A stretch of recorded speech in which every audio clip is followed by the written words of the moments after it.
आप देख रहे हैं उर्दू कलर्स।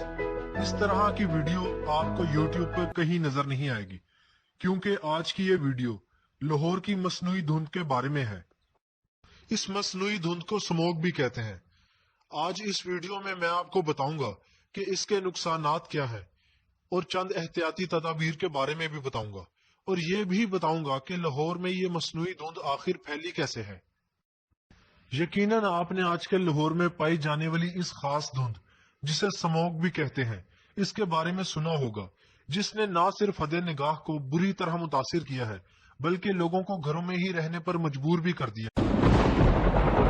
धुंध नहीं है, बल्कि इसमें इंसान की जानिब से फैलाई जाने वाली फजाई आलूदगी भी शामिल है, यानी इस धुंध में धुआं भी शामिल है।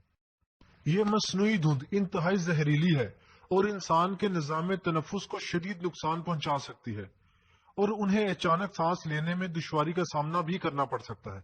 इसके अलावा ये आंखों को नुकसान और नाक में खारिश भी पैदा कर सकती है।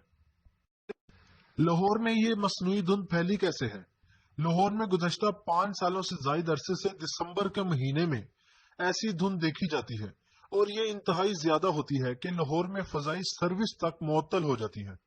गुज़श्ता 5 सालों के दौरान इस धुंध में मुसलसल इजाफा देखने में आया है, और इसमें आलूदगी की भारी मकदार मौजूद होती है, जो कि वहां मौजूद ईंधन से चलने वाली सवारियों और सनतों की वजह से जन्म लेती है। नासा के मुताबिक ये धुआं इंडिया में जलाई जाने वाली फसलों की वजह से है। मौसम सरमा में तमाम आलूदगी आबो हवा की निचली सतह पर आ जाती है, जिसकी वजह से खुश्क मौसम, ठंड और बारिश होती है। इस धुंध का मुकाबला कैसे मुमकिन है? अगर तो आप लाहौर के रिहायशी हैं, तो फिर चंद बातें जरूर अपने दिमाग में रखें। चाहे आप गाड़ी में हो, ऑफिस में हो या फिर अपने घर में हो, तो अपनी खिड़कियां बंद रखें और इस बात को यकीनी बनाएं कि यह धुंध आपके कमरे या जगह में दाखिल ना हो सके।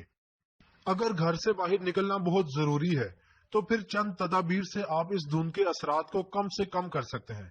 कार सवारों या मोटरसाइकिल सवारों को ऐसे इलाकों में जाने से गुरेज करना चाहिए जहां ट्रैफिक जाम होता हो।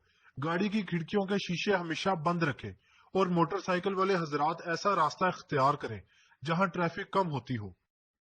ऐसे लोग जो दमा के मरीज हैं या फिर उन्हें सांस की दूसरी किस्म की बीमारियां हैं, उन्हें इनहेलर अपने साथ जरूर रखना चाहिए।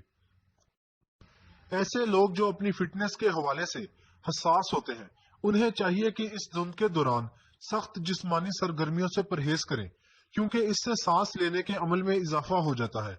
इस मसनूई धुंध का ये मतलब है कि जमीनी सतह में ओजोन आम हालात के मुकाबले में ज्यादा मौजूद है, जो सांस के जरिए आपके जिस्म में ज्यादा मकदार में जा सकती है और कई किस्म के तिब्बी नुकसान पहुंचा सकती है।